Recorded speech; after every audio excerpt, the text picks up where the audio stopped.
많은 것이 변했다.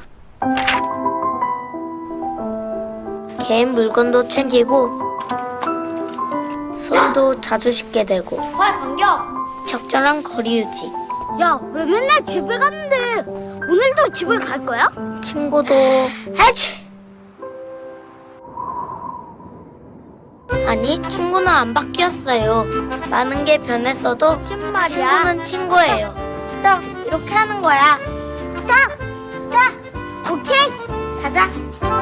변화 속 변치 않는 마음.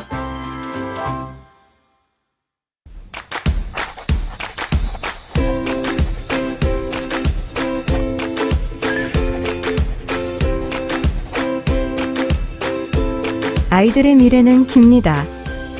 긴 미래만큼 아이들의 건강도 오래 지속되어야 하기에 아메이 미래재단의 활동은 남다릅니다. 필요한 영양을 때마다 공급해주는 것에서 그치지 않고 발달 상태와 영양지수를 측정해 내 몸을 위한 영양의 중요성을 깨닫게 해줍니다. 함께하는 운동으로 신체는 물론 협동심이 자라남을 느끼게 해줍니다. 그리고 영양교육으로 바른 식습관 형성에 필요한 변화를 스스로 실천하도록 도와줍니다. 더 많은 아이들이 스스로 건강한 미래를 만들어갈 수 있도록 아메이 가족들의 격려와 참여를 기다립니다. 미래를 위한 변화의 시작에 동참해주세요.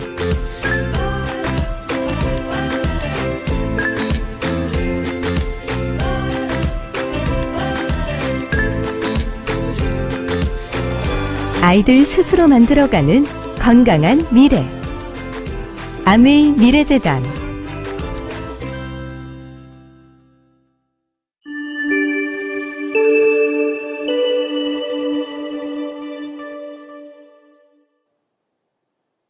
전국에 계신 ABO 리더님들 안녕하세요. 사파이어 조윤아입니다. 네, 오늘도 변함없이 글로벌 FCA 오앤킴과 함께하는 아메이 그레이트 온라인 미팅에 오신 여러분 환영합니다. 우! 네, 또 새해가 밝았습니다. 네, 그래서 이렇게 새로운 배경과 함께 2022년도를 맞이했는데요. 네, 여러분 새해 복 많이 받으세요. 네, 리더님들 어떻게 새해를 시작하셨나요? 제가 오늘 또 새로운 또 영상과 함께 저희가 시작을 했는데요. 아메이 미래재단 후원 영상과 함께했습니다. 네, 정말 이 영상에서 나온 이야기만큼 제가 공감된 이야기가 있었는데요. 스스로 학습할 수 있게 도와주다라는 얘기가 있었어요. 새롭게 1월 1일부터 7070을 지금 함께 하시는 리더님들 정말 많으시죠. 네, 70일의 도전을 또 새롭게 저희가 도전하면서요. 저는 어떤 느낌을 받았냐면요. 하나하나 하루하루 습관을 쌓아가면서 내가 습관을 쌓게 된다는 것은 나에게 좀 더 관심을 갖는 거 아닐까라는 생각을 했습니다. 네, 건강 또한 나에게 또 관심을 갖는 것이죠. 네, 오늘 건강 이야기를 또 해주실 분을 기다리고 있는데요. 아마 저희가 건강 얘기를 이렇게 강의를 듣기도 전에 항상 오프닝 때마다 운동해야지. 체력 단원이 1번이야 이렇게 얘기해 주시는 리더님이 계시죠. 어떻게 보면 리더님께서 본인의 건강을 챙기시고 또 본인께 더 관심을 갖고 건강을 공부하는 이유는 저는 그렇게 생각합니다. 내가 누군가를 챙겨주기 위해서 나부터 챙겨야 된다. 우리 모두의 리더님들을 더욱더 챙겨주고 아끼기 위해서 리더님께서 본인이 스스로 본이 되어서 관심을 가지고 건강을 공부하는 거 아닐까 싶은데요. 네, 오늘의 이 귀한 시간을 마련해 주신 리더님을 소개하도록 하겠습니다. 네, 저희들의 영원한 스승님이시죠. 글로벌 파운더스 크라운 앰버서더 김일두 리더님이십니다.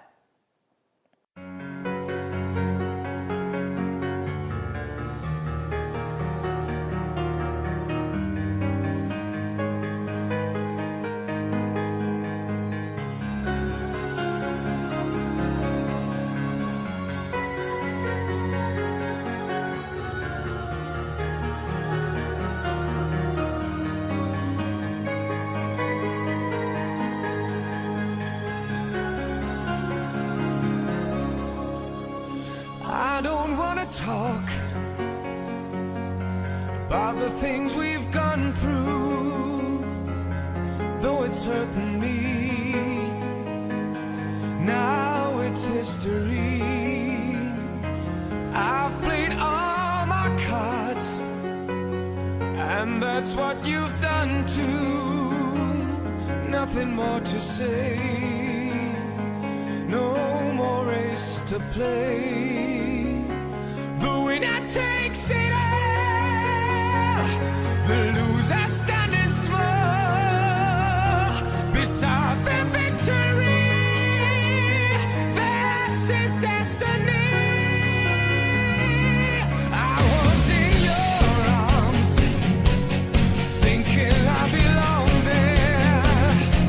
I figured it made sense, building me a fence, building me a home, thinking I'd be strong there. But I was a fool, playing by the rules. The gods they threw a dice, their mind as cold as ice. And someone way down here knows there's someone near. The winner takes it all, the loser has to fall. It's simple. 컴패션 아워 미션 파워 5. 안녕하십니까? 2022년 첫 아이드 FCA 시간입니다. 이번 첫째 번 시간에는 우리 하승민 대표께서 우리 건강에 대해서 얘기해 주실 거예요. 건강한 신체, 건강한 정신. 2025년도에는 우리 모두 더 건강하셨으면 하는 바람입니다. 제가 이제 2022년이 되면 7학년 7반이 돼요. 7학년 7반이 돼서도 우리가 건강하게 나이를 들어갈 수 있다. 그래서 나이를 먹는 사람들은 늙어간다고 그러지 않고 이제 점점 세월에 따라가서 멋있게 익어간다고 그러잖아요. 과일 익어가듯이. 그래서 저는 이 MA를 통해서 건강을 찾는 것이 너무 감사하고 누트라이트 홍보대사가 돼서 글로벌 브랜드 앰버서더 된 것이 너무나 감사해요. 제가 2000년도에 마라톤을 처음 시작할 때 우리 누트라이트 샘 넘버그 박사님이 그런 얘기 하셨어요. 네가 열심히 마라톤을 해서 보스턴 마라톤 참가 자격을 갖추게 되면, 그래서 완주하게 되면은 너를 공식적으로 누트라이트 브랜드 앰버서더로 임명하겠다. 그래서 열심히 훈련해가지고 2004년도에 보스턴 마라톤 3시간 29분 내에 완주해서 그때부터 이제 마스터를 본격적으로 뛰게 됐어요. 늦었다고 생각하는 것이 가장 빠른 것 같습니다. 건강에 대해서는. 제가 만 55세에 마라톤을 시작했고 만 58세에 철인 3종을 시작했지만 아직도 3종 경기를 매일 할 수 있는 그 훈련을 하고 있다는 거. 또 이번에 20% 스마트 바이크가 출시되면서 매일매일 우리가 스피닝 할 수 있고, 또 우리가 25% 런으로 출발했지만 지금도 런데이라는 프로그램으로 매일 5km씩 뛸 수 있는, 어저께 제가 통영에 필더 리듬 오브 아메이를 다녀왔지만 통영에서도 아침에 뛰었어요. 우리 리더님들과. 또 다음 주에 목포에 가지만 목포에서도 뛸 겁니다. 매일매일 날마다 꾸준히 우리가 건강에 대해서 우리가 인식하고 운동을 하는 거, 건강한 신체에 건강한 정신이 온다. 우리 행복의 기본 조건은 건강인 것 같아요. 그래서 오늘 또 첫 번째 강의를 하승민 대표께서 해주시지만 누트라이트에 대해서 누구보다 정확한 지식과 또 경험을 갖고 있기 때문에 큰 도움이 되리라고 생각합니다. 우리 오늘 이 시간에 누트라이트에 대해서 건강을 제대로 배워가지고 올바르게 우리가 건강을 지키는 법, 그러니까 충분한 휴식과 균형 잡힌 식사, 또 그다음에 우리 건강기능식품, 우리 누트라이트를 드시는 거 외에 항상 우리가 감사하는 마음을 갖는 것이 가장 중요해요. 우리가 스트레스를 받고 걱정거리가 많으면 아무리 좋은 영양제를 먹고 누트라이트 할아버지를 먹어도 소용이 없어요. 우리가 항상 감사하는. 저는 새 벽두에 말씀드리고 싶은 것은 리치 디보스 창업자님들 말씀하시는 성경 말씀. 항상 기뻐하라, 쉬지 말고 기도하라, 범사에 감사하라. 범사에 감사하는 것. 쓸데없는 걱정을 위한 걱정하지 말고 모든 것이 잘 될 것이다. 우리가 항상 긍정적이죠. 리치 디보스의 긍정의 힘, 10가지 말씀을 토대로 우리가 열심히 매일매일 운동을 하면서 오늘 이 강의를 들으신다면 새해 2022년도 여러 가지 코로나 팬데믹 때문에 여러 가지 많이 어려운 대한민국 모든 국민들이 어려운데 우리가 건강 홍보대사로 우리는 건강하고 있다. 우리는 오늘도 힘차게 뛰고 있다. 우리는 성장하고 있다. 이런 멋있는 많은 분들에게 본이 되는 진정한 건강한 자유인, 재정적으로 건강하고 신체적으로 건강하고 또 정신적으로 건강한 매력자산, 건강자산, 재정자산을 누릴 수 있는 우리 모두가 되기를 소망합니다. 시작이 반입니다. 지금부터 열심히 그래서 우리 텐코와 열심히 하셔가지고 열심히 배운 걸 실천하고 또 계속해서 이거는 계속해서 우리 반복해서 공부를 해야 돼요. 우리가 이 공부하는 이유는 내가 제대로 배워서 정확하게 전달하는 누트헤드 진정한 글로벌 홍보대사가 여러분 모두 되시길 소망하면서 2022년도 모두 성장하고 건강하여 2024년 정확하게 A65의 지중해 크루즈에 갈 수 있는 그 멋진 준비하는 해가 되기를 기원하겠습니다. Be prepared. 그날이 곧 속히 옵니다. 고! 직후! 네, 고 직후. 네. 고 지중해 크루즈죠. 네, 정말 저희가 지중해 크루즈를 가기 위해서 또 오늘 하루 건강해야 되지 않겠습니까? 정말 저희가 오늘 리더님께서 얘기해 주신 것처럼 진짜 우리가 건강 전도사로 나아가야 될 텐데요. 사실은 건강 전도사로 나아가기 전에 제가 오프닝에서 말씀드렸던 것처럼 나부터 건강해야 된다. 그러면 나에게 더 관심을 가져야 된다. 이 시기가 시기인 만큼 오늘 또 저희가 너무나도 만나 뵙고 싶었던 분이십니다. 아마 방송으로는 많이 보셨을 거예요. A라이브를 통해서도 많이 보셨을 거고 정말 IDFCA에 좀 오랜만에 오셨는데요. 네, 오늘 특별히 대표님을 만나면서 이 강의를 들으실 때요. 내가 만약 궁금한 게 있다 하시면 제가 정말 오래도록 뭐 질문할 수는 없지만 네, 하나하나 뽑아서 질문을 드리도록 하겠습니다. 네, 제가 오늘 또 오랜만에 오셨으니까 그냥 소개할 수 없어서요. 삼행시를 준비를 했거든요. 네, 하승민 대표님이시거든요. 같이 오늘 띄워주시겠어요? 네, 하루에 수십 번 우리 몸속에서 전쟁이 일어난다고 합니다. 승리하는 방법이 무엇이 있을까요? 민감하게 반응하는 면역을 우린 도대체 어떻게 관리해야 될까요? 네, 소개하도록 하겠습니다. 오늘 액티브 에이징 앤 뉴트릴라이트 면역 건강 왜 뉴트릴라이트인가 라는 주제로 얘기해 주실 텐데요. 네, 소개하겠습니다. HFF 컨설팅 하승민 대표님이십니다. 네, 리더 여러분 안녕하십니까? 하승민입니다. 네, 올해 첫 인사를 드리게 되었습니다. 네, 올 한 해 항상 행복하시고 또 건강하시고 또 계획하신 모든 일 다 이루시는 한 해 되시길 기원합니다. 네, 제가 오늘 첫 시간을 진행하게 됐는데요. 네, 오늘 제가 말씀드릴 내용의 주제는 네, 지금 보시는 바와 같이 액티브 에이징 그리고 뉴트릴라이트라는 그런 제목으로 그런 내용으로 오늘 준비를 해봤습니다.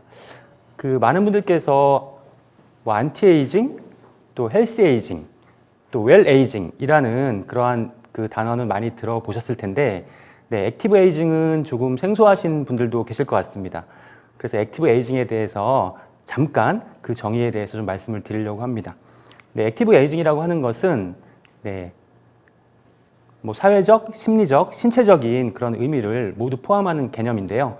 네, 우리 건강 관리라는 측면에서 본다면 네, 운동 습관이나 생활 습관, 또 식습관 등과 같은 라이프 스타일을 항상 점검하고 또 최적의 건강을 유지하기 위한 노력을 기울이고 또 열린 마음으로 다양한 사회 분야에 적극적으로 참여하는 것, 또 이러한 그런 여러 가지 그런 그 조건들을 충족시킴을 통해서 생활의 질을 높이고 네, 건강 수명을 네, 연장하는 그런 노력을 항상 추구하는 것을 이제 액티브 에이징이라고 정의를 할 수가 있겠습니다. 그러니까 최적의 건강을 유지하기 위한 최선의 노력 이렇게 생각하시면 되고요. 한마디로 정리를 하자면 네, 나이는 숫자에 불과하다라는 마음가짐으로 건강 관리를 하시는 것이 중요하다라는 점을 좀 강조를 드리고 싶습니다.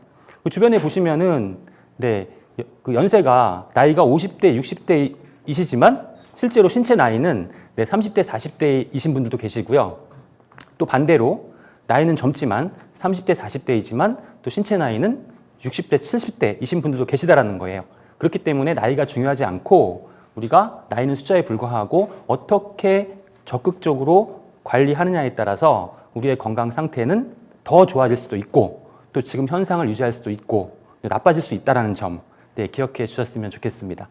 자, 우리가 최적의 건강이라고 제가 말씀을 드렸는데 그렇다면 최적의 건강이 의미하는 바는 정확히 무엇일까요? 질병이 없는 상태로 건강을 정의한다면 이런 부분들은 아주 소극적인 그런 접근이 될 것이고요. 최적의 건강이라고 하는 부분들을 우리가 정확한 의미를 좀 살펴봐야 될 필요가 있을 것 같습니다. 건강의 단계를 우리가 이제 건강한 단계, 그리고 뭐 질병의 단계, 그 다음에 중간에 중간 영역이 있다라고 이렇게 가정을 할 수가 있겠습니다. 그래서 앞서 말씀드린 바와 같이 병이 없는 상태를 건강한 상태라고 정의할 수는 없습니다. 왜냐하면 건강한 상태에서 질병의 상태로 점점 악화되는 그런 단계가 있기 때문에 그런데요. 사실은 현실적으로 보면 이렇게 지금 정확하게 건강, 중간, 질병 이 단계가 정확하게 3단계로 나뉘어져 있지는 않고요. 보통은 건강의 영역도 아주 좁고 또 질병이 발생하는 그런 영역도 아주 좁습니다. 대부분의 분들은 이 중간 단계에 속해 있을 겁니다. 그러면 우리가 정말 최적의 건강 관리를 위해서 최선의 노력을 다한다라는 액티브 에이징이 의미하는 바는 뭐냐면 우리가 지금 건강 상태가 어느 부분에 지금 위치하고 있는지 알 수가 없습니다.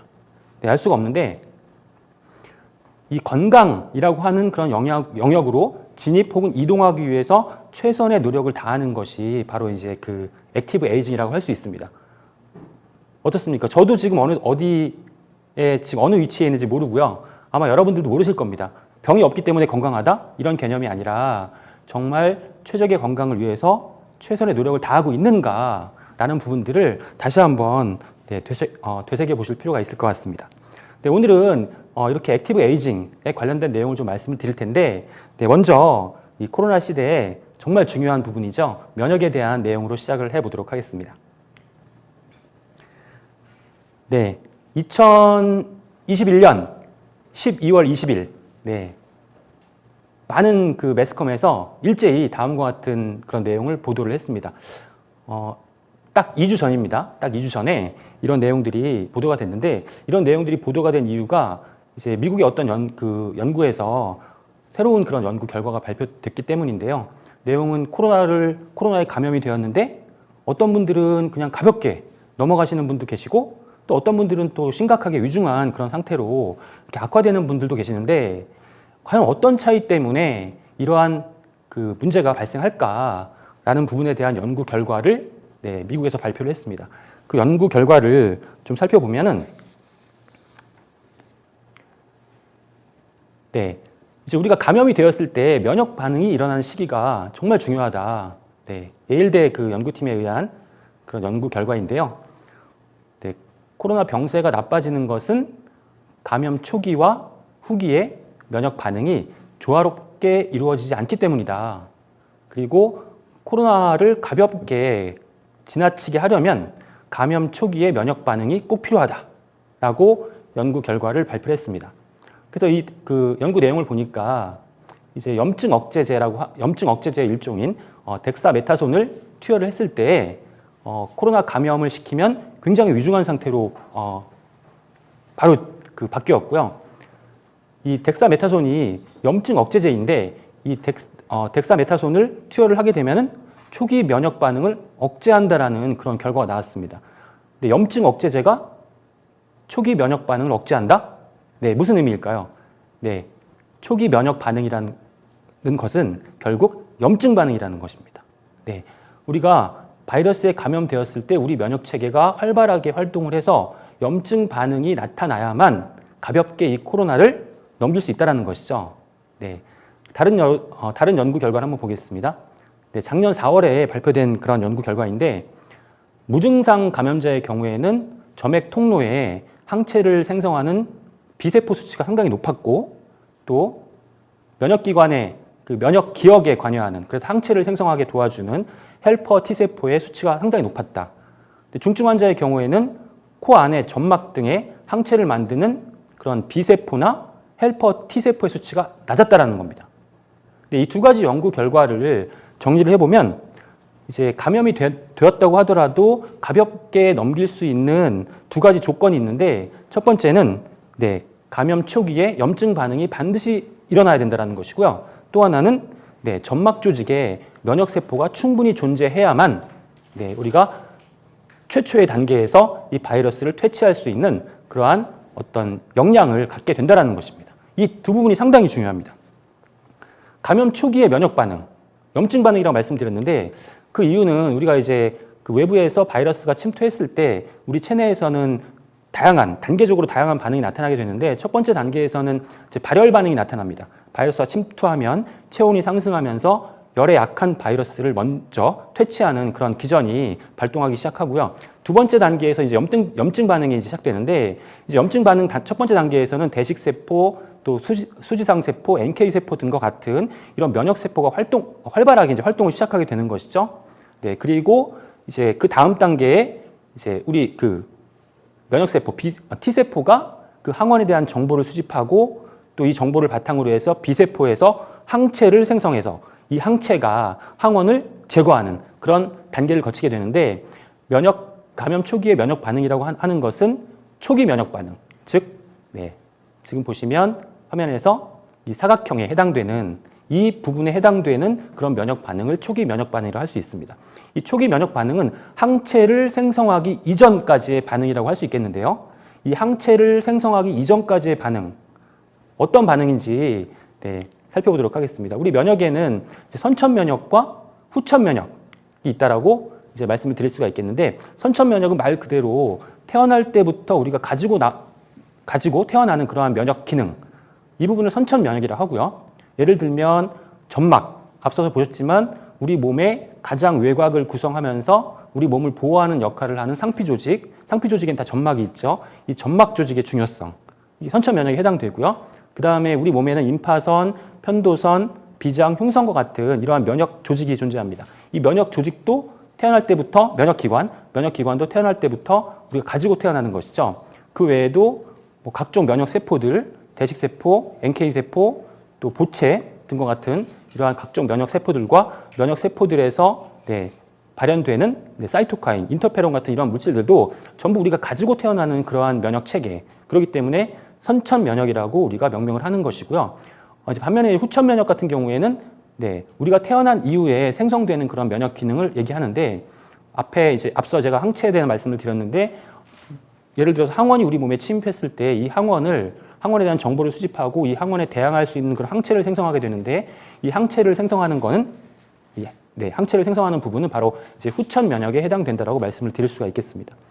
지금 이 선천 면역이 중요하다고 말씀을 드리고 있는데 앞에서 제가 감염 초기에 염증 반응, 면역 반응이 중요하다고 하는 것은 이 선천 면역 체계가 제대로 가동이 되어야 한다는 것을 의미합니다.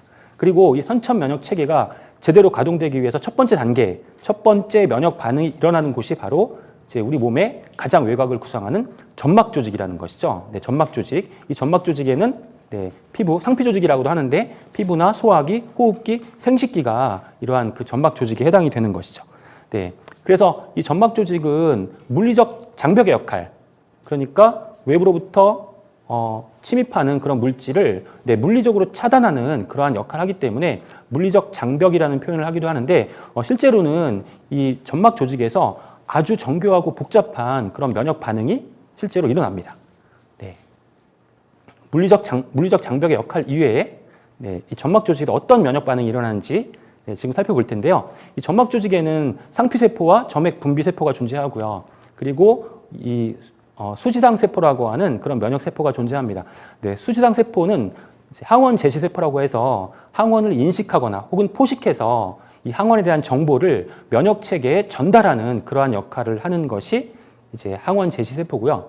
이렇게 정보를 전달받게 되면 우리 면역체계에서는 면역 T세포가 활성화되면서 바이러스를 제거할 수 있는 뭐 인터페론 같은 이런 사이토카인을 분비하게 되는 것이죠. 또 이제 그 다음 단계로는 후천 면역 체계가 발동을 하기 시작하면서 이 T세포가 해석한 그러한 정보를 바탕으로 해서 B세포에서 항체를 생성한다. 이런 말씀을 드렸는데 결국 면역체 일선이라고 하는 감염 초기에 반드시 발생해야 되는 중요한 면역 반응이 일어나는 이 점막 조직의 건강을 유지하기 위해서 점막 조직이 면역 기능을 제대로 수행하게 하기 위해서는 이 지금 점막 조직에 존재하는 상피세포나 점액 분비세포가 정상적으로 분화하고 또 성장하고 네, 이렇게 되어야만 이런 조건이 만족이 되어야만 상피세포를 정상적으로 유지할 수 있게 되고 원활한 점액을 분비하면서 감염으로부터 우리 몸을 보호할 수 있게 된다는 것이죠. 그럼 이 점막 조직에 정상적인 분화 조절에 꼭 필요한 영양소들이 있습니다.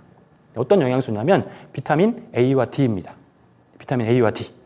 네. 그래서 비타민 A가 면역 기능에 왜 중요한지, 비타민 D가 면역 기능에 왜 중요한지. 네, 이런 부분들 네, 바로 이런 이유 때문에 그렇습니다.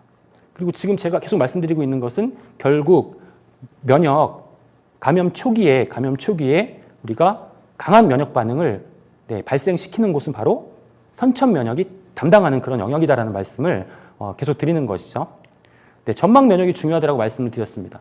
그러니까 점막, 소화기도 점막에 해당됩니다. 소화기도 점막에 해당되는데 이 소화기는 단순히 이제 점막 면역이라고 표현하지 않습니다. 그 이유는 뭐냐면 네, 점막이긴 하지만 점막 이외에 다른 어떤 면역 기능이 결합되어 있는 아주 특수한 면역 조직이기 때문에 점막 면역이기도 하지만 따로 분류해서 장관 면역이라고 표현을 하게 됩니다. 네, 장관 면역. 왜 장관 면역이냐 하면 우리가 이제 피부 같은 조직은, 상피 조직은 이 바깥에는 외부 환경이죠. 외부 환경인데 소화기관의 그 장 점막 같은 경우에는 이 점막의 바깥 부분이 내강, 그 소화관에 해당이 되겠죠. 이 소화관의 환경이 어떻게 조성되느냐에 따라서 이 면역 기능이 크게 달라지기 때문에 그렇습니다. 그리고 네, 이 소화기관 내에서는 네, 이 소화기관의 그 소장 점막 그 외부가 이 소화관이라고 말씀드렸잖아요. 이 관에는 다양한 종류의 세균들이 서식하고 있습니다. 네, 세균들 특히 이제 유익균이 많으면 좋죠. 유익균을 우리가 프로바이오틱스라고 하고 네, 프로바이오틱스가 많이 존재해야만 네, 외부에서 그 침입할 수 있는 그런 바이러스를 억제할 수 있고요. 또 프로바이오틱스가 생성하는 그런 면역 물질들이 너무나 많습니다. 그리고 이 점막 면역도 있지만 또 면역 기관들도 또 상당히 많이 존재를 하고 있고요. 그래서 이 장에서 생성된 이런 면역 물질들 또 면역 세포들이 우리 혈관이나 림프관을 통해서 몸 전체로 다 이동을 하게 되고요. 그래서 장이 튼튼하고 면역 기능을 제대로 유지하게 된다면 네, 우리 몸 전체의 면역 기능이 향상이 되겠죠. 그렇기 때문에 이 장이 전체 면역 기능에 우리 몸 전체 면역 기능의 70에서 80% 이상을 담당을 하고 있다. 그래서 장관 면역이라고 따로 분류해서 강조를 드리는 것입니다. 네, 장관 면역을 우리가 삼중 면역이라고 하는데 네, 장관에 존재하는 그런 세균총, 유익균, 네, 프로바이오틱스들이 많아야만 면역 기능이 튼튼해질 수 있고 두 번째 단계는 네, 장 점막층, 역시 점막 면역에 포함되는 그러한 그 부분이기 때문에 장 점막이 튼튼해야만 네, 두 번째 이중으로 네, 면역 기능을 유지할 수 있다. 세 번째는 면역 조직들이 그 뭉쳐있는 그러한 부분이 장에 존재합니다. 파이어판이라고 하는데 이 파이어판이 튼튼하게 정상적으로 기능을 유지해야만 네, 우리가 튼튼한 면역 기능을 유지할 수 있다. 그래서 장관 면역, 네, 장관 면역을 우리가 삼중 면역이라고 표현하고자 합니다. 그렇기 때문에 이 장관 면역에서 중요한 영양소는 바로 이제 프로바이오틱스라고 할 수 있겠죠. 네. 이 프로바이오틱스, 뭐 프리바이오틱스, 프로바이오틱스, 포스트바이오틱스라는 용어들이 나오는데 네, 프로바이오틱스는 장내에 서식하고 있는 그 유익한 그런 세균을 의미하고요. 프리바이오틱스는 네, 이 유익한 세균들을 증식하는 데 도와주는 그러한 성분들, 식이섬유나 뭐 프록토올리고당이나 이눌린 같은 그런 성분들을 프리바이오틱스라고 하고요. 네. 프로바이오틱스가 대사산물을 만들어내는데 이 대사산물이 우리 몸에 유익한 작용을 하고 또 면역 물질도 있습니다. 면역을 강화시키는 그런 작용도 할 수 있습니다. 그래서 프로바이오틱스의 대사산물을 우리가 네, 포스트바이오틱스라고 부르기도 합니다. 네, 프로바이오틱스가 중요하다. 결국 이제 지금까지 제가 말씀드린 내용을 정리해 보자면 네, 감염 초기에 강력한 면역 체계가 가동을 해야 되고 이 강력한 면역 체계가 가동된다는 의미는 선천 면역이 강해야 된다는 것입니다. 후천 면역이 중요하지 않다는 의미가 아니라 감염 초기에는 선천 면역이 정상적으로 작동을 하고 강력한 그런 역량을 발휘해야만 네, 우리가 이러한 감염으로부터 우리 몸을 보호할 수 있다는 점 꼭 기억하셔야 되는데 중요한 점은 선천 면역을 강화할 수 있는 방법은 네, 우리가 태어날 때부터 가지고 있는 면역 체계이기 때문에 태어날 때부터 튼튼한 그런 면역 체계를 네, 우리 부모님으로부터 물려받아야 되는 것이 첫 번째 조건이고 두 번째는 태어난 이후에 선천 면역을 강화시킬 수 있는 유일한 방법은 바로 영양소입니다. 영양소. 그래서 비타민과 미네랄, 그리고 미네랄 중에서도 특히 선천 면역 강화에 도움이 되는 그런 미네랄을 한다면 아연과 셀레늄, 구리, 철분을 들 수 있고요. 또 앞서 보셨던 프로바이오틱스, 단백질. 단백질 정말 중요하죠. 우리 물리적 장벽, 상피 조직을 구성하는 성분이기도 하고, 또 면역기관, 림프관, 비장, 흉선을 구성하는 그러한 영양소 역시 단백질이고요.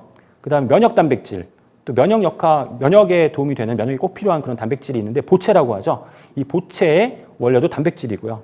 그 다음에 항체, 항원에 대항하는 물질을 만들어내는데 이 항체의 원료도 단백질이기 때문에 이 단백질은 정말 중요한 그러한 면역 영양소라고 할 수 있겠고요. 그리고 다양한 식물 영양소, 우리 과일과 채소 안에 들어있는 다양한 식물 영양소 역시 면역기관에 면역 기능에 정말 필수적인 그러한 영양소로 알려져 있고요. 그러한 근거들을 많은 논문들에 의해서 검증이 되고 있습니다.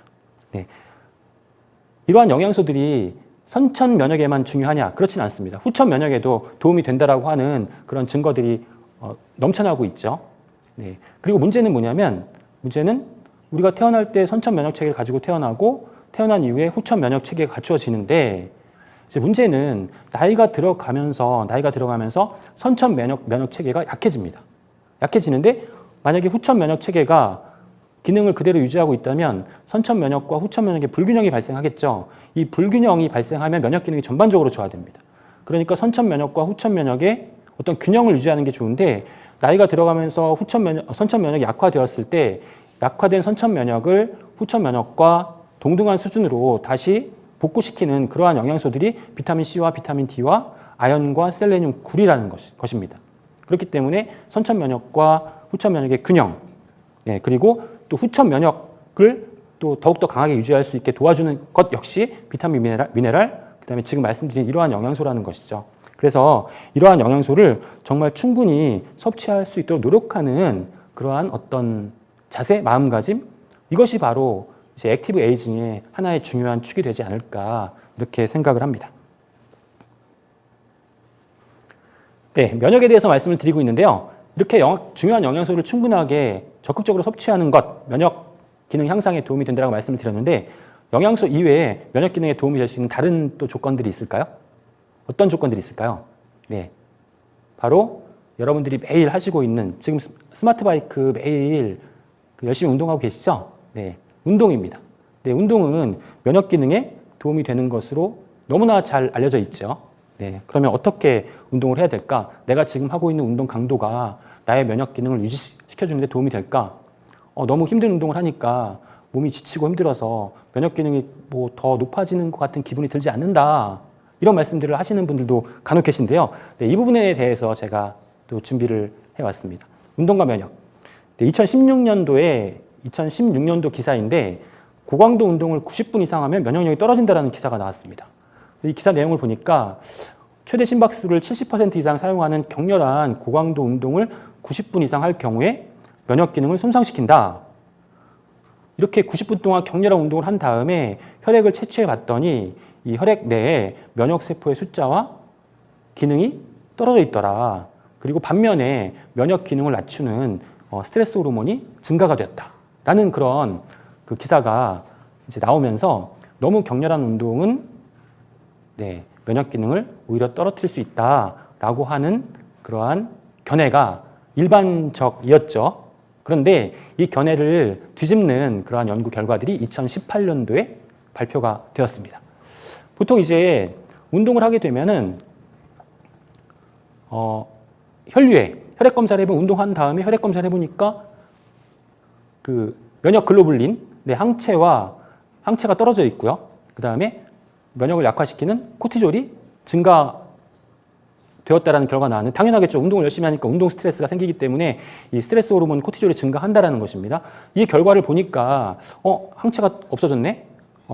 스트레스 호르몬이 많이 증가했네? 그러니까 면역력이 떨어질 수밖에 없다라고 이렇게 결론을 내린 거고요. 이러한 결과들이 1980년대 이후부터 거의 수십 년간 너무나 많은 이러한 유사한 결과들을 발표한 그런 논문들이 지속적으로 이제 발표가 되었죠. 그런데 이 2018년도에 발표된 이 논문을 보니까 어떤 내용이냐면 네, 똑같이 이 항체와 네, 코티졸에 대한 농도를 조사했는데 그 다음에 혈액 내에서만 조사한 게 아니라 우리 몸 전체에서 이제 항체와 코티졸 농도를 조사한 거예요.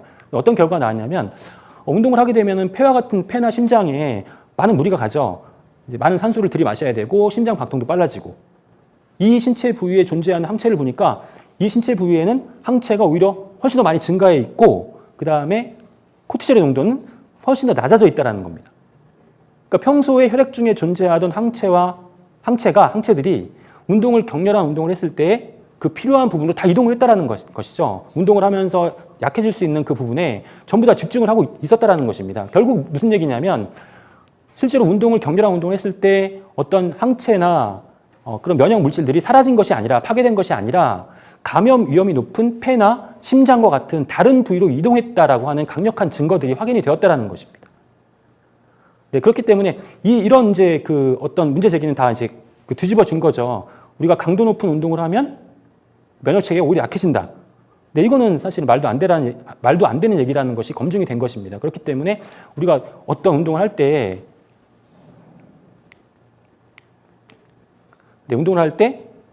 강도 높은 운동을, 물론 정말 강도가 너무 높은 운동을 하게 되면은 우리 몸에 무리가 되기 때문에 오버 트레이닝은 피해 주시는 것이 좋다고 하는데, 운동을 했을 때 만성 피로나 운동 수행 능력 저하나 근육 관절 뼈 통증이 나타난다거나 아니면 기분 장애, 수면 식욕 장애 등이 나타나게 되면은 이럴 경우에는 운동의 강도를 좀 줄일 필요가 있지만 60분 이상의 중강도 운동, 그리고 운동을 하시면서 조금씩 강도를 높여나가는 그러한 방식, 또 고강도 인터벌 트레이닝, 그래서 강도 높은 운동을 하고 휴식을 취하고 짧게 강도 높은 운동을 하고 좀 휴식을 취하고 이와 같은 그런 패턴을 반복하는 이러한 운동들은 우리 면역 체계를 강화시키는데 오히려 더 도움이 된다라고 하는 그런 내용들이 발표가 되었다라는 것이죠.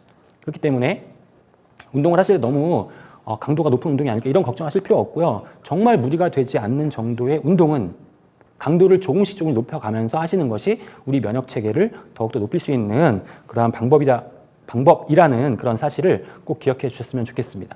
또 충분한 수면, 잠을 잘 주무시는 것도 면역력 향상에 좋은 생활 습관이라 할 수 있겠는데 우리가 잠을 잘 못 자게 되면 면역력도 떨어지고 또 내분비 건강도 약해집니다. 호르몬의 분비에 이상이 생기는 거죠. 또 스트레스 많이 받고 심혈관 건강, 또 만성 피로 등의 여러 가지 건강 문제를 유발시키게 됩니다. 그래서 잠을 충분히 주무시는 것도 좋은데 현대인들은 또 잠을 못 주무시는 분들이 많이 계시죠. 네, 그래서 불면증을 호소하시는 분도 계시고 또 연간 이 불면 때문에 병원 진단을 받으시는 분들이 70만 명을 넘어섰다라고 합니다. 점점 더 이제 그 수가 좀 늘어나고 있어요. 그래서 이제 심지어는 이런 단어까지 나와요. 슬리포노믹스라 그래서 슬립과 이코노믹스, 경제가 합쳐진 그런 용어인데 수면 경제라고 합니다. 수면 경제. 그러니까 수면 문제를 해결하기 위한 그러한 산업이 앞으로 더욱더 발전할 것이다. 건강기능식품뿐만이 아니라 수면에 도움이 되는 어떤 디바이스라든가 차나 음료 제품, 또 아로마 테라피 등과 같은 이러한 수면 산업이 앞으로 더욱 이제 성장을 할 것이다. 향상할 것이다.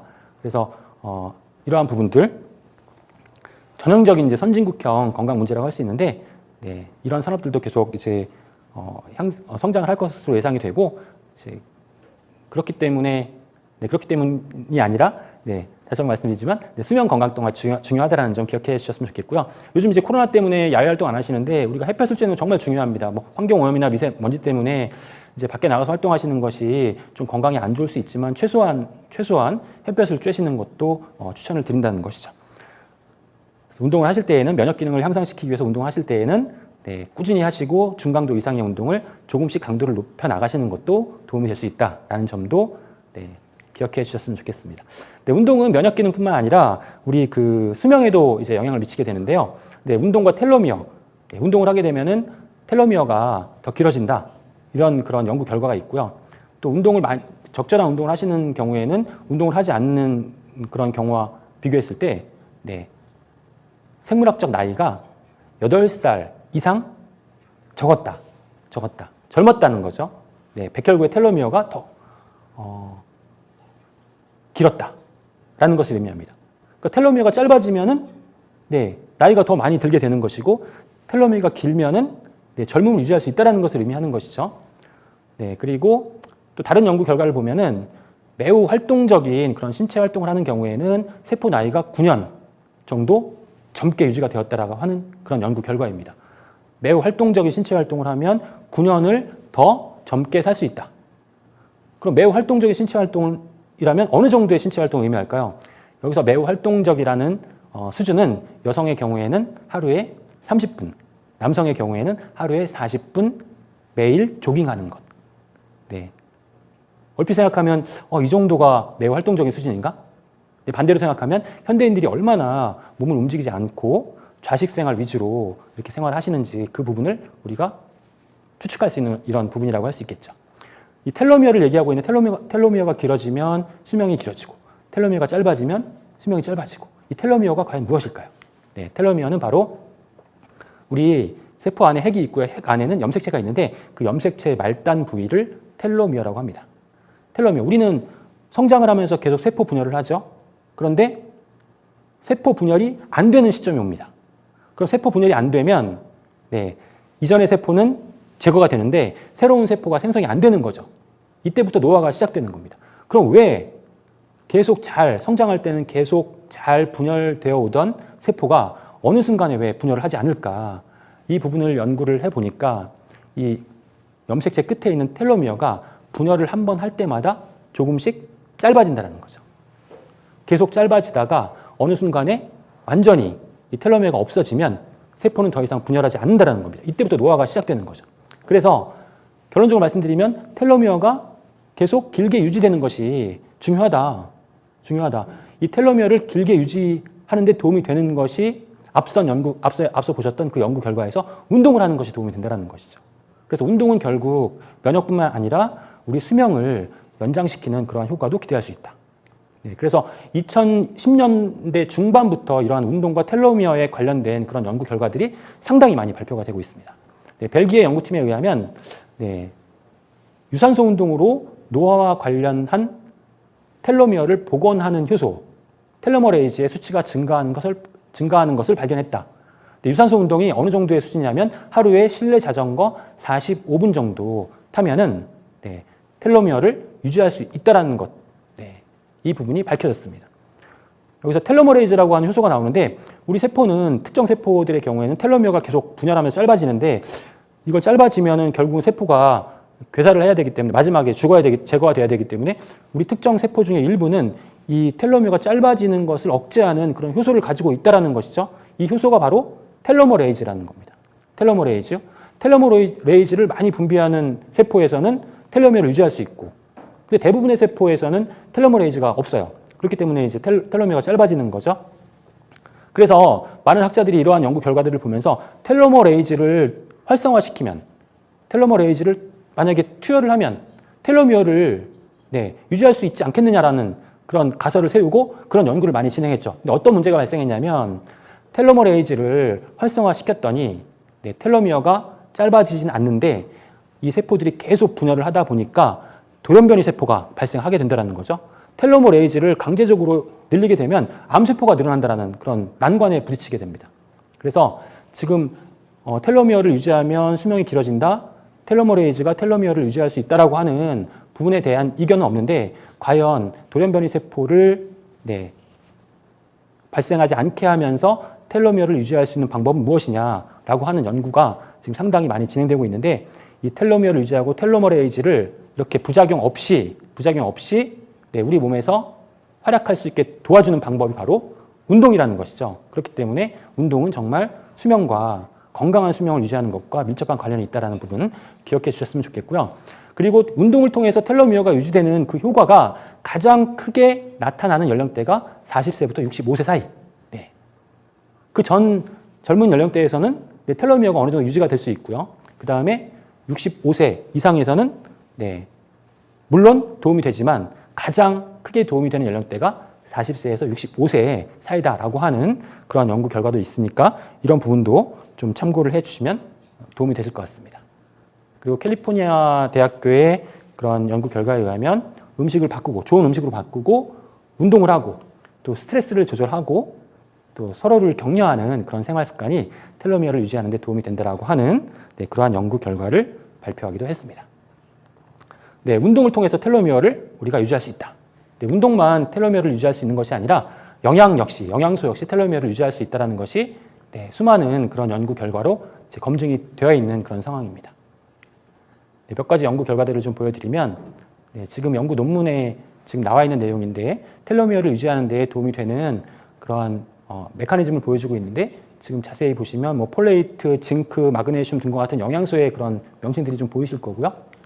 다른 자료, 너무나 많은 자료들이 있습니다. 비타민, 미네랄 이러한 영양소들이 네, 텔로미어를 유지하는 데 도움이 된다. 수많은 논문이 발표가 됐다고 말씀을 드렸는데 지금 보시는 논문들이 다 전부 다 이제 이러한 영양소들, 비타민 D, 비타민 B, 네, 또 네, 비타민 C 이러한 영양소들이 전부 텔로미어를 유지하는 데 도움이 된다라고 하는 그런 결과들을 네, 알려주는 그런 연구 논문들이죠. 토코트리에놀, 비타민 E죠. 오메가3 액시드, 네, 카로티노이드, 루테인, 제아잔틴, 비타민 D 뭐 이런 모든 영양소들이 결국 텔로미어를 유지하는 데 도움이 된다라고 하는 그런 결과들이 이미 나와 있습니다. 그렇기 때문에 우리가 영양소를 충분하게 섭취해야 될 이유가 또 하나 있는 것이죠. 정말 영양소의 그런 어떤 그 중요성은 아무리 강조해도 지나치지 않다라고 생각합니다. 네, 영양소의 중요성에 대해서 말씀을 드리고 있는데 우리가 이제 지금 영양학이나 생화학이나 유전학 이런 최신 동향들을 보면서 영양소가 왜 중요할 수밖에 없는지를 좀 말씀을 드리도록 하겠습니다. 네, 영양학의 최신 동향, 우리 몸에서 여러 가지 수많은 반응들이 일어나는데 이러한 반응들을 연구하는 학문이 생화학이고 그 다음에 유전자에 관한 연구를 진행하는 그런 학문이 유전학이고요. 그 다음에 영양학은 영양소의 기능과 이 영양소가 우리 체내에서 어떤 메커니즘으로 반응을 하는가에 대한 그런 부분을 연구하는 학문이 영양학입니다. 영양학이 뭐 비타민 A는 눈에 좋습니다. 비타민 C는 항산화 영양소입니다. 비타민 D는 뼈에 좋습니다. 이런 단순한 어떤 기능성만 연구하는 것이 아니라 영양소가 우리 몸에 들어갔을 때 어떠한 작용을 거치는지에 대한 부분을 연구하는 것이 영양학이라고 이해하시면 되고요. 이런 영양학의 최신 동향, 어떠한 부분이 있냐면 네, 분자 영양학이라는 그런 분야가 있습니다. 분자 영양학. 분자 영양학의 가장 핵심적인 내용은 네, 유전자 발현이라는 내용입니다. 유전자라고 하면은 우리 DNA에 유전자가 저장이 되어 있죠. 이 유전자의 역할은 뭔가요? 저의 유전자를 저의 후손에게 전달해주는 그러한 역할을 한다. 이렇게 알고 계시지만 더 중요한 역할이 있습니다. 어떤 역할이냐면 이 유전자 안에는 우리 몸에 필요한 물질을 생성하기 위한 정보가 기억이 되어 있습니다. 정보가 기억이 되어 있고 이러한 정보들을 바탕으로 해서 우리가 생명활동을 위해서 꼭 필요한 물질들을 생성을 하게 되는 것이죠. 유전자 발현이라고 하는 것은 기억된 정보를 통해서 우리가 생명활동을 유지하는 데 꼭 필요한 물질들을 생성해내는 그런 과정이다. 지금 제가 이렇게 얘기를 하고 있는데 이 순간에도 우리 몸에서는 제가 이렇게 활동을 하기 위해서 필요한 그런 물질들을 만들어내고 있다는 것이죠.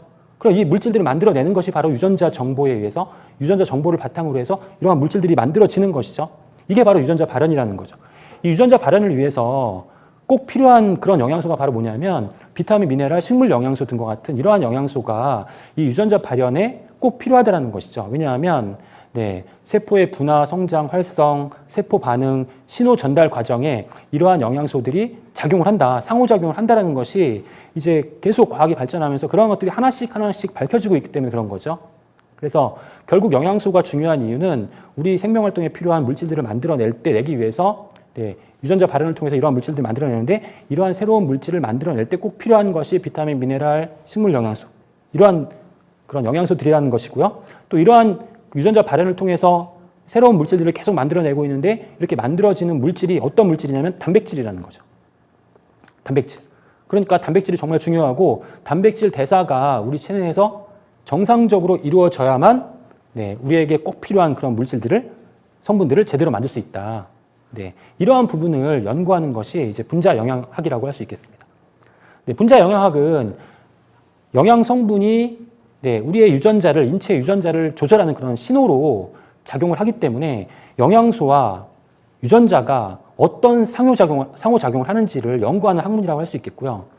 이러한 상호작용은 또 이러한 작용의 효과들은 분자 수준에서 발생하기 때문에 이 분자 수준에서의 어떤 문제가 발생했을 때 질병이 어떻게 연관이 되는가 이런 부분들까지 연구하는 그런 분야라고 할 수 있겠죠. 그래서 결국 영양소와 유전자의 상호작용, 상호관계를 파악하고 또 개개인의 그 유전적 특성, 유전적 형질에 맞는 그러한 영양소를 이제 가까운 미래에는 제한할 수 있게 되는 것입니다. 그래서 개인 맞춤형 건강기능식품이라든가 개인 최적화 영양 시스템이 가능하게 되는 것은 이 영양소가 어떻게 우리 몸에서 작용하는지를 더욱더 세밀하게 정밀하게 밝혀내는 과정을 통해서 가능하리라 생각이 됩니다.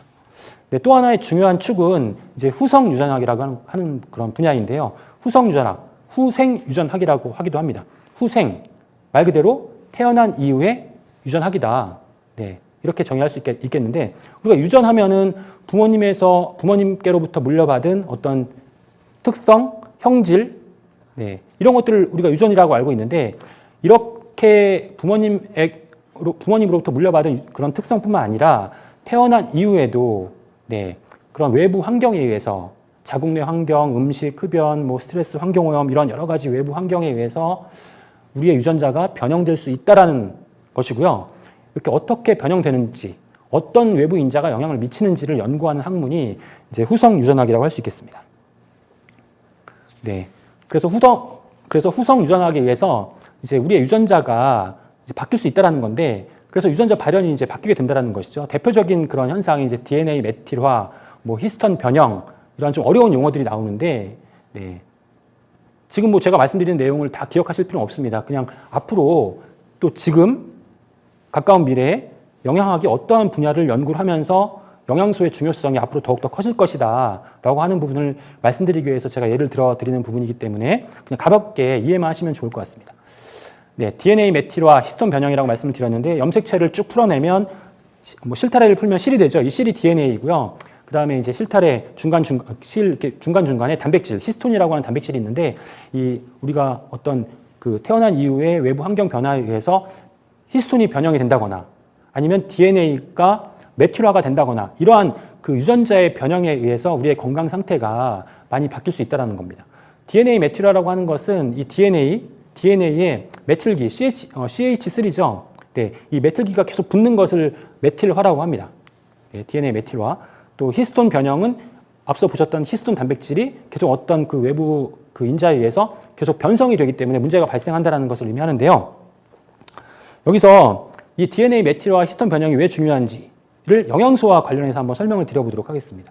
DNA 메틸화, DNA에 메틸기가 붙는 그런 그 작용이다라고 말씀을 드렸는데, 이 DNA 메틸화가 왜 중요하냐면, 이 DNA에 메틸기가 계속 붙으면요, 나쁜 유전자의 발현을 억제하게 됩니다.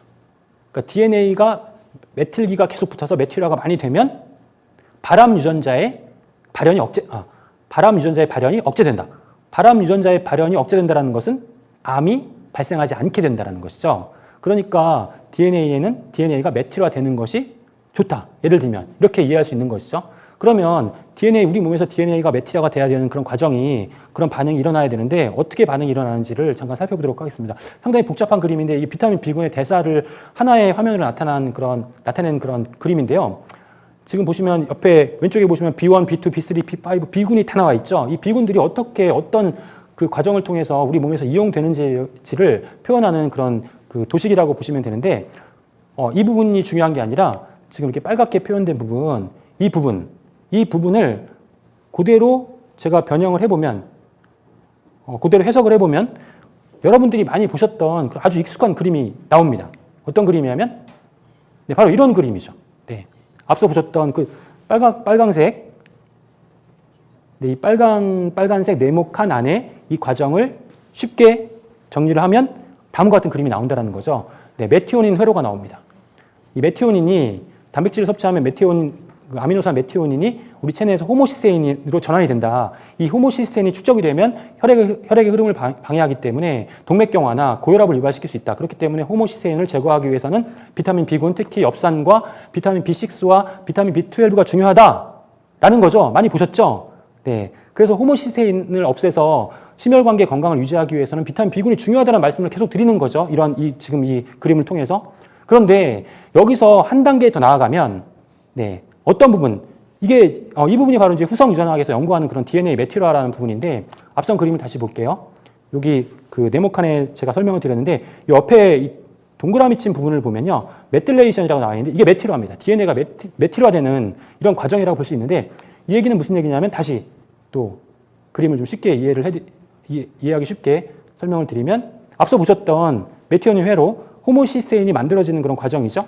그런데 그 다음 단계 S-아데노실 메티온이라고 하는 이 성분으로부터 메틸기를 얻어서 DNA를 메틸화 시킨다는 겁니다. 네. 이렇게. 네. 그럼 무슨 얘기냐면 이 메티오닌 회로가 계속 돌면은 호모시스테인이 생기죠. 그러면 우리 심혈관계 건강에 위협이 된다는 얘기죠. 안 돌면 심혈관계 건강에 위협이 되진 않지만 우리 건강에 암을 예방하는데 꼭 필요한 DNA 메틸화를 위한 메틸기가 만들어지지 않는다는 것을 의미하죠. 그럼 어떻게 해야 되나요? 이 회로를 계속 돌려서 DNA를 메틸화 시키되 이 호모시스테인을 제거하는 것이 필요하다. 이 두 가지를 다 할 수 있는 그런 영양소가 어떤 영양소입니까? 앞서 보셨던 비타민 B군이라는 얘기예요. 비타민 B군을 충분하게 섭취해야만 이 메티오닌 회로를 잘 돌려서 암도 예방할 수 있고 또 이 부산물인 호모시스테인도 제거할 수 있고 우리가 단순히 비타민 B를 그냥 호모시스테인을 없애서 심혈관계 건강에 도움이 되는 영양소로 이해할 수 있지만 최신 영양학들은 어떤 부분까지 연구를 하냐 하면 비타민 B군을 섭취했을 때 이렇게 DNA 메틸화를 통해서 암을 예방할 수 있다라고 하는 부분까지 연구를 진행하고 있다는 것이죠. 비타민 C는 어떻습니까?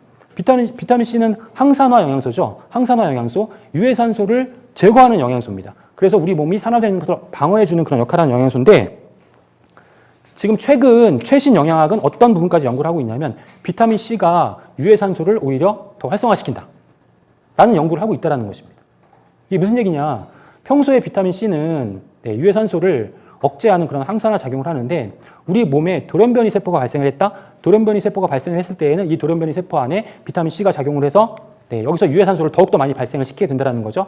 그럼 유해산소가 발생이 되면 이 유해산소가 암세포를 사멸을 시키게 된다는 거죠. 비타민 C도 단순히 항산화 영양소가 아니라 암세포에서는 오히려 유해산소를 유발시키는 유해산소를 더욱더 발생시켜서 암세포를 사멸하게 하는 그런 기능을 가지고 있다는 것이 서서히 밝혀지고 있다는 것입니다. 어떻습니까? 비타민 C가 왜 중요한지 이제 더욱더 이해가 되시죠? 그래서 지금 제가 이제 그 최신 영양학에 대한 부분을 좀 말씀을 드렸는데 쉬운 예로 몇 가지만 말씀을 드렸는데 현재까지 영양소에 대해서 밝혀진 바는 우리가 영양소의 어떤 기능을 100이라고 한다면 0.1%인지 0.01%인지 아주 정말 작은 부분만 밝혀져 있는 거고요. 과학이 발전하면서 영양소의 기능성이 점점 더 하나씩 밝혀질수록 영양소의 중요성은 날로 커질 것이다. 그렇기 때문에 이렇게 영양소가 중요하기 때문에 영양소를 정말 적극적으로 단순히 어떤 필요성에 의해서만 섭취하는 것이 아니라 이러한 여러 가지 가능성을 염두에 두고 더욱더 적극적으로 섭취하기 위한 그런 노력들을 하시는 것이 바로 그 영양소를 섭취하기 위한 액티브 에이징이 아닐까 그렇게 생각이 됩니다. 자, 그럼 영양소를 어떻게 섭취하시겠습니까? 뉴트라이트는 정말 저는 자연과 가장 가까운 그러한 영양소를 제공하는 그러한 건강기능식품이라고 생각하고요. 뉴트라이트의 가장 큰 강점이라고 한다면 끊임없는 연구와 개발 그리고 뉴트라이트의 제품들 이 제품들에 포함되어 있는 영양소들이 정말 인간의 현대 소비자들의 건강에 도움이 될까라는 의문에 대한 그런 진실성 있는 검증을 지속적으로 진행하고 있다는 점이 뉴트라이트의 가장 큰 강점이 아닐까 이렇게 생각합니다. 지금 여러분들 그 뉴트라이트가 매년 그 수십 편의 새로운 연구 논문들을 발표하고 있는데 이러한 연구 논문들은 쉽게 찾으실 수가 있습니다. 뭐 구글 학술 검색이나 아니면 그 미국의 미국 국립보건원 의학 논문 라이브러리 퍼브메드에서 뉴트라이트 헬스 인스티튜트 뉴트라이트 건강연구소 아메이를 검색하시면 그 우리 뉴트라이트에서 발표한 논문들이 어떤 논문들이 있는지 찾으실 수가 있다는 거죠. 어떻습니까, 여러분? 그 뉴트라이트는 정말 믿을 만한 브랜드라는 그런 자부심을 가지셔도 좋을 것 같습니다. 지난주에 조양희 박사님께서 이제 강의하시는 내용을 저도 시청을 했는데 마이크로바이옴과 또 뉴트라이트의 어떤 새로운 시도 이러한 부분들에 대해서 말씀을 해주셨는데 그 방송을 보면서 저도 다시 한번 뉴트라이트가 정말 믿을 만한 신뢰가 되는 신뢰를 주는 그런 브랜드라는 점을 좀 새삼 느꼈고요. 알면 알수록 더욱더 네, 정말 우리 그 현대인들의 건강을 유지하는데 꼭 필요한 그러한 건강기능식품 브랜드라는 그런 자부심을 가질 수가 있었습니다. 네, 여러분 오늘 제가 준비한 내용은 여기까지 정리하도록 하겠고요. 다시 한번 인사를 드리면 새해 정말 복 많이 받으시고 항상 행복하셨으면 좋겠고요. 또 매일 항상 행복하실 수는 없겠죠. 중간에 힘든 일도 있으실 텐데 제가 꼭 드리고 싶은 말씀은 마음이 몸을 지배하는 것이 아니라 네, 반대로 몸이 마음을 지배한다. 네, 혹시 힘드신 일이 생기면 정말 즐거운 일이 생긴 것처럼 열심히 운동하시고 야외 활동하시고 활동하시면 네, 마음도 정말 행복한 마음으로 바뀔 수 있다는 점 네, 꼭 기억하셨으면 좋겠습니다. 네, 경청해 주셔서 감사합니다. 네, 대표님 안녕하세요. 안녕하세요. 네, 살짝 이렇게 네. 네. 네, 정말 많은 이야기들을 또 해주셨고 또 저번에도 오셔서 많은 얘기를 해주셨는데 또 새로운 소식들을 많이 가지고 오셨었어요. 그래서 제가 마지막에 또 대표님께서 얘기해주신 몸이 마음을 지배한다라는 얘기가 너무 와닿는 것 같은데요. 제가 마지막에 멘트 하시면서 힘든 일이 있으시면 저에게 연락 주세요. 약간 이런 느낌이었어요.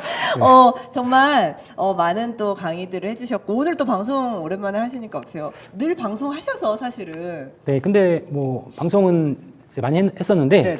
오늘 또 생방송이라고 하셔가지고 맞아요. 네, 생방송에 또 어떤 긴장감이 있는 것 같습니다. 맞습니다. 또 IDFCA의 또 매력이고요. 정말 오늘 또 사실은 대표님께서 알고 계신 모든 지식을 사실 알려주기는 쉽진 않잖아요. 네. 그리고 저희가 또 배워가는 과정이고 그리고 또 그 필드 안에서 있는 리더님들이시긴 하지만 또 기본을 알고 가셔야 되는 건데 저희가 이제 토크쇼를 이렇게 하는 이유가 또 새로운 것들을 물어보기보다는 오히려 이제 복습을 하는 시간이 요즘에 되더라고요. 네. 그래서 정말 운동의 중요성 또 면역 영양의 중요성 얘기해 주셨는데 사실은 제가 뉴틸라이트에서 되게 오랫동안 또 네네. 저희 아메이 안에서 계셨다고 들었는데 마지막에 또 뉴틸라이트의 장점 얘기를 해주셨지만 또 그 안에서 내가 생각할 때 정말 이런 가치는 내가 이런 뭔가 감동이 있었다 하는 그런 뭐 한 가지를 소개해 주시자면 어떤 게 있을까요? 뉴틸라이트의 강점 같은 거? 그 이제 사실 제가 이제 아메이에서 한 17년 정도 근무를 했었고요. 네. 그리고 이제 지금 건강기능식품 교육과 관련된 그러한 컨설팅 회사를 운영을 하고 있는데 네. 제가 회사에 몸담고 있었을 때 뉴트라이트가 정말 좋은 브랜드고 정말 좋은 제품이라는 사실은 이미 알고 있었지만 네. 제가 이제 지금 회사 외부에서 바라보시니까 바라보니까 오히려 그러한 것들이 회사 내부에 있을 때는 우리 제품이니까 우리 그죠. 브랜드니까 정말 좋다라고 네. 이렇게 생각했던 부분이 있었는데 외부에서 바라보니까 정말 경쟁할 브랜드가 없어요. 저는 그래서 뉴트라이트는 뉴트라이트의 뭐 경쟁사라는 표현은 되게 적절하지 않은 표현인 것 같아요. 경쟁사가 없어요. 와 이건 진짜 찐 후기예요. 그런 정말. 근거를 좀 말씀드릴 수 있는 그런 시간이 있어서 좋겠지만 네. 또 요즘 같은 경우에 더 그런 것 같아요. 지금 뭐 건강기능식품 시장이 커져가고 있는데 네.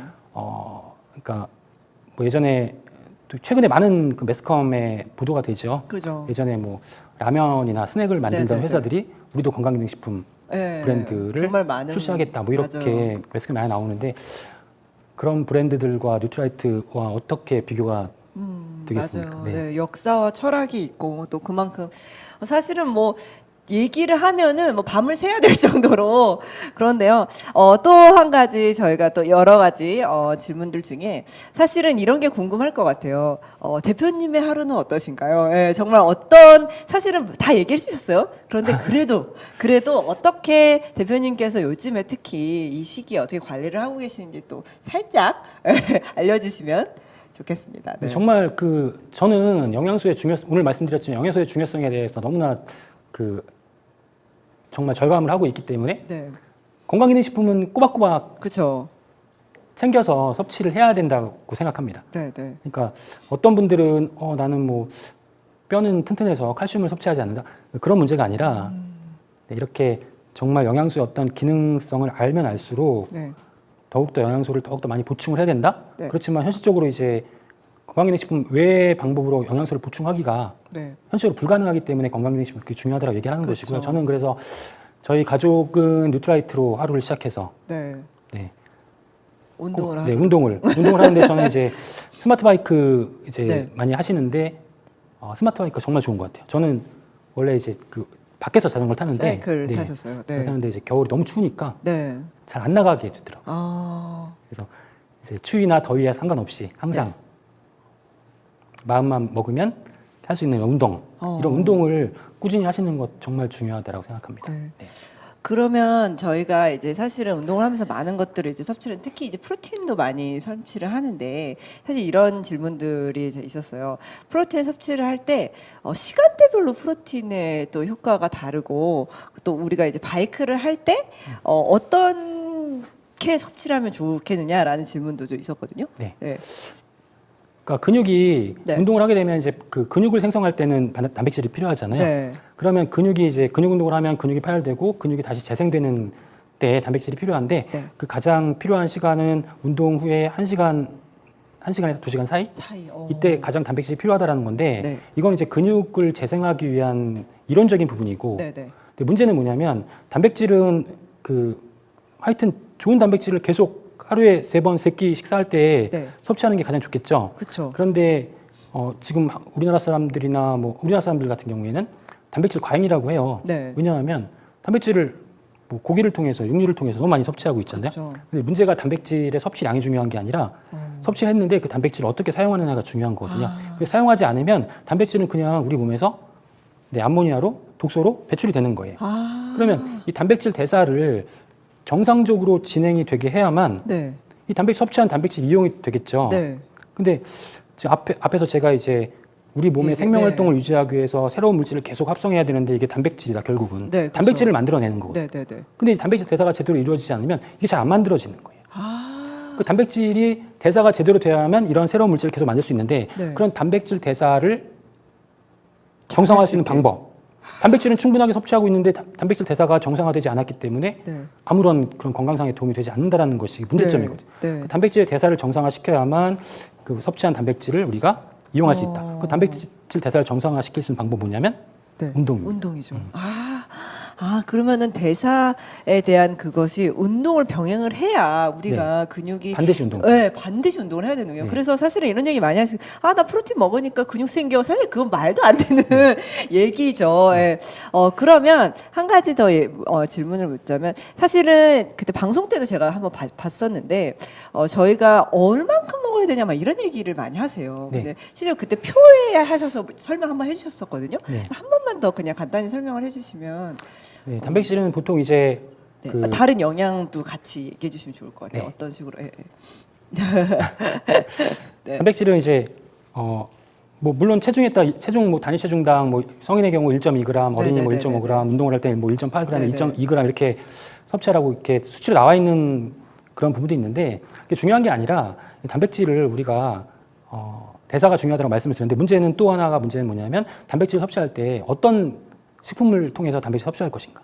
그러니까 우리가 지금 현대인들은 동물성 식품이나 가공식품을 통해 단백질 섭취하잖아요. 그러니까 이런 것들 다 줄여 주셔야 된다는 거죠. 그러니까 단백질을 제공하는 식품을 바꿔 주셔야 된다. 바꿔 주시고 운동을 하셔야 된다. 네, 이런 부분이 중요하고 또 영양소 같은 경우에는 영양소 중에 권장량이 나와 있잖아요. 이 권장량은 정말 하루에 필요한 최소한의 양 그리고 몸에 이상이 생기지 않을 정도의 양을 권장량으로 설정을 해놓은 거거든요. 그런데 최적 섭취량은 권장량보다 훨씬 높아요.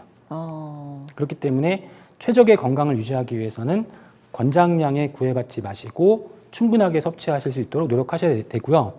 정말 건강기능식품, 뉴트라이트 건강기능식품 아무리 많이 섭취하셔도 문제가 발생할 수 있을 만큼의 위험한 섭취량은 절대 될 수가 없기 때문에 그래서 어떤 몸에 특별한 문제가 없으시다면 그리고 어떤 약을 드셔서 그 약과 어떤 영양소의 어떤 기량작용 때문에 문제가 발생하지 않는 경우라고 한다면 영양소는 가능하면 충분히 섭취하시는 섭취하시는 것이 정말 좋겠습니다. 맞아요. 사실은 이제 본인께서 어떻게 보면 또 본인 질병이 있으시다던가 또 의사와 충분한 이제 그 이야기로 섭취하는 게 중요하지만 저희가 본인 스스로의 몸을 알고 있는 게 더 중요한 것 같아요. 내가 뭐가 부족하고 내가 그런 것들을.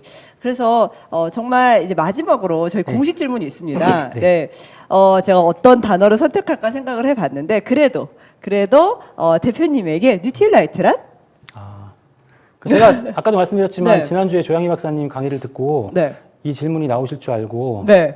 준비해 오셨어요? 준비를 하려고 하다 아무리 네. 생각해도 잘 안 떠올라서 뉴트라이트란 일단 뭐 뉴트라이트는 건강기능식품의 미래다라고 표현하지 않고 저는 네. 그냥 건강의 미래다라고 표현하고 싶고요. 뉴트라이트가 저에게는 어떤 의미일까? 네. 한 단어로 뭐 정리를 할 수는 좀 없겠지만 네네네네. 뉴트라이트와 함께한 시간이 제가 2년 3년 정도 되고 있는데 네. 행복했다. 이렇게 좀 말씀을 드리고 싶고 네. 또 이 시간을 통해서 제가 꼭 네, 말씀드리고 싶은 게 얘기 정말 마지막, 뉴트라이트 네. 제품 정말 좋고 아메이 제품 정말 좋고 네. 정말 좋은데 아무리 좋은 제품이 있어도 네. 네, 지금 이렇게 시청해 주시는 리더님들 안 계시면 정말 아무 소용이 없다라는 부분을 좀 말씀을 드리고 싶어요. 그래서 항상 정말 진심으로 감사를 드립니다. 네. 정말 저희가 정말 저번 주에도 누누이 얘기를 해주셨는데 정말 어떻게 보면은 저희가 이제 같이 협력해서 나아가는 거고 그리고 사실은 저희가 그냥 꾸준히 섭취하는 것만으로도 네, 정말 많은 발전이 이루어지는 것 같아요. 아까 마지막으로 얘기해주셨던 행복이었다. 사실 그 말이 그 어떤 거창한 단어보다도 저희들에게 더 감동으로 다가오는 것 같고요. 항상 저희 A라이브를 통해서 열심히 보고 있고 또 대표님 또 개인 또 방송 있으시잖아요. 제가 그 유튜브도 저희가 정말 시청하고 있거든요.